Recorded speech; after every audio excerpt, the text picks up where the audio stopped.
Birch Road Acres, coming at you with something a little out of the normal. I'm standing here under a swarm. Now, in the wild, swarming is a natural part of the beehive. They find a void, a hollow in a tree somewhere. The bees build up a colony, they fill it with comb, and once it's full, they're kind of done. So the hive will actually split itself. Half will fly away as a swarm, and the other half will stay behind and make a new queen to be able to keep that colony, keep that hive where it is. And that's how bees kind of naturally spread themselves out. As beekeepers, we try really hard to avoid this whole process by giving them extra boxes and extra space, but sometimes it just happens, right? So we're gonna go ahead and we're gonna try to capture this swarm, give them a place to live instead of them finding their own place. That way we're able to keep them and be able to use them to make honey in our apiary.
So what we have here is a bee swarm.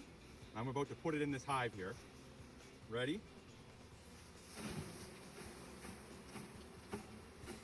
Come film that.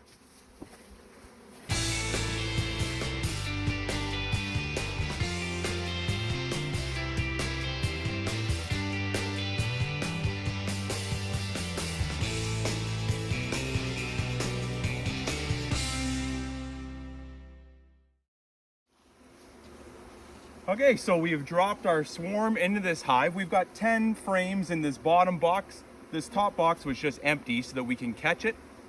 We're gonna let them do their thing. If we wait a little bit, you'll start to see there's already bees fanning, trying to get the smell of that queen out for all these bees that are flying to be able to find them.